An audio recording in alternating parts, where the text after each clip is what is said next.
सुप्रभात बच्चों, आज हम आपके बीच चर्चा करेंगे टीचर्स एंड देयर ट्रेनिंग, अध्यापक तथा उनका प्रशिक्षण।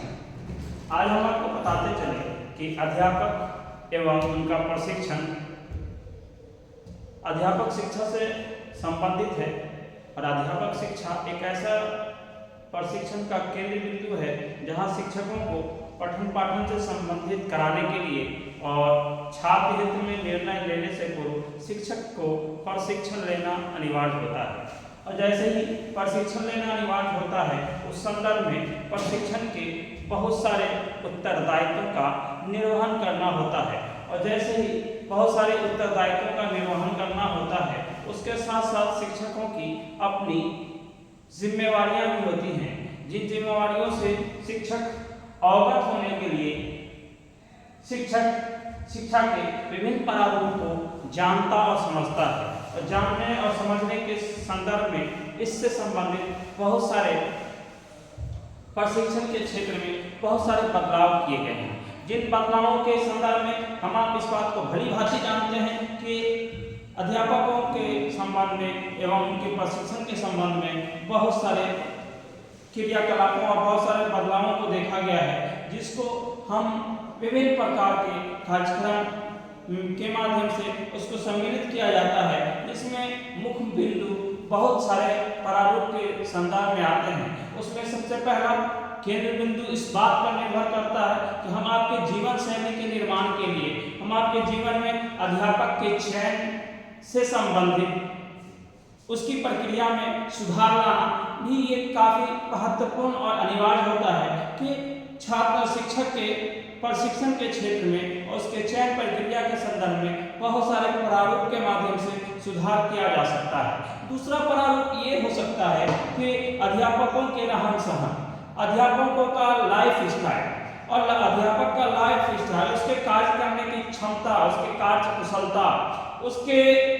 दिशाओं और दशाओं पर का विभिन्न प्रारूप ये भी काफी महत्वपूर्ण और सहयोगात्मक हुआ करता है। इस संदर्भ में हम जानते हैं कि शिक्षकों के प्रशिक्षण के क्षेत्र में बहुत सारे सुधार लाए जा सकते हैं। शिक्षक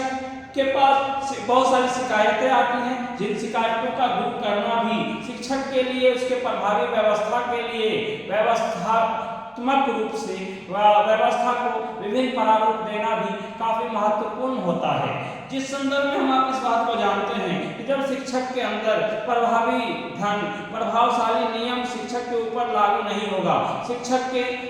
आदर्श आचरण, उसके व्यवहार, उसके इंटरेक्शन अंतःक्रिया के माध्यम से जब छात्रों को ज्यादा से ज्यादा लाभ नहीं होगा, तो शिक्षक के पठन पाठन से अगर ज्यादा लाभ नहीं पहुंच रहा है छात्रों को, तो शिक्षक का पठन पाठन कराना छात्र के हित में निर्णयात्मक रूप नहीं ले सकता है। इसलिए हम आप इस बात को जानते हैं कि शिक्षकों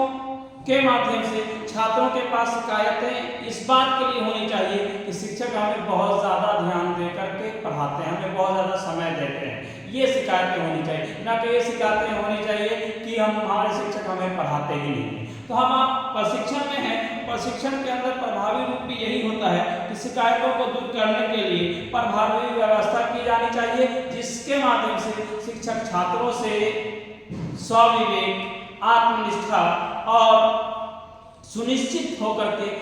छात्रों से जुड़े और उनकी समस्याओं के समाधान पे काम करें। उसी टाइप से अक्सर हम देखते हैं कि कभी कभी नियोजन तथा प्रबंध में अध्यापकों की सहभागिता होनी चाहिए, और जब तक किसी भी प्रारूप में, किसी भी दिशा निर्देशन में अगर शिक्षक की सहभागिता नहीं होगी तो शिक्षक का निर्णय लेना और छात्रों को निर्णयात्मक दृष्टिकोण पर आधारित करना काफी महत्वपूर्ण और सहयोगी नहीं हो पाए। हम आपकी ये भी जिम्मेवारी बनती है कि अध्यापकों के लिए ये भी जरूरी है कि हमारे सरकार के द्वारा जो नियम कायदा कानून लगाए जाते हैं उन सारे कायदा कानून और नियम के अनुरूप चलना चाहिए, ताकि हमारे बच्चे हमारे उस नियम अनुरूप चलने को लेकर के हमारे छात्र अपने जीवन के अंदर बदलाव ला सकें। और जैसे छात्र अपने जीवन के अंदर बदलाव लाएंगे उसके माध्यम से बहुत सारी रूपरेखाओं का निर्माण कर सकते हैं। इसलिए जब तक हम शिक्षा के विभिन्न क्षेत्र में अलग अलग निर्माण नहीं करेंगे तब तक बहुत सारे बदलाव नहीं हो सकते। जैसे दूसरा, हमने इस बात को भी ध्यान केंद्रित करवाने की कोशिश कर रहा हूं के राष्ट्रीय अध्यापक शिक्षा परिषद एनसीटी के द्वारा जो है ज्यादा से ज्यादा इस बात की ओर ध्यान केंद्रित करवाया जाता है कि छात्र शिक्षक को शिक्षा के विभिन्न प्रारूप में गुणवत्तापूर्ण शिक्षा छात्रों को दी जाए, जिसके माध्यम से छात्रों की जो आत्म संरक्षण है, आत्मनिष्ठा है, आत्मविश्वास है, आत्मबल के अंदर ज्यादा से ज्यादा बल मिल सके और अपने जीवन शैली का निर्माण कर सके और अपने विषय वस्तु की जो समस्याएं हैं उनको भी समाधान में ले सके। अध्यापक प्रशिक्षण कार्यक्रम में सुधार लाया जा सके और अध्यापक प्रशिक्षण कार्यक्रम में उसी समय सुधार लाया जा सकता है जब अध्यापक शिक्षा के विभिन्न क्षेत्रों में विभिन्न प्रारूप को सरलता पूर्वक छात्र हित में निर्णय लेंगे, तब जाके किसी भी शिक्षक का प्रशिक्षण पूर्ण रूप में जा पाएगा और शिक्षक छात्रों की समस्याओं को सुनेगा और उसका समाधान करेगा। तब जाके शिक्षक और छात्रों के बीच आत्मीय व्यवहार का पूर्ण रूप में पता चल पाएगा और शिक्षक अपने छात्रों की समस्याओं से अवगत होगा और शिक्षक उसके समाधान पर काम करेगा। शिक्षक और छात्र दोनों जब एक दूसरे से जुड़ेगा तो एक दूसरे की समस्या का समाधान भी ससमय हो पाएगा। इसलिए शिक्षक को प्रशिक्षण लेने के साथ साथ शिक्षक के अंदर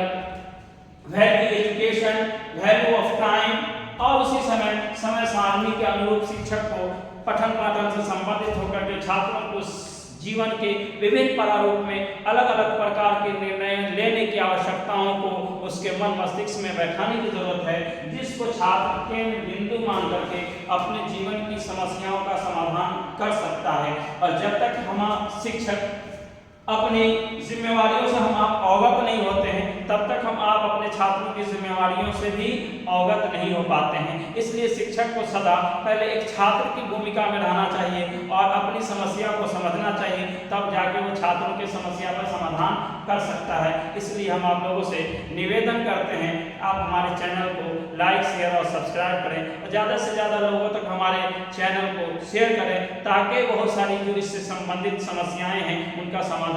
ससमय हो सके। धन्यवाद, आभार।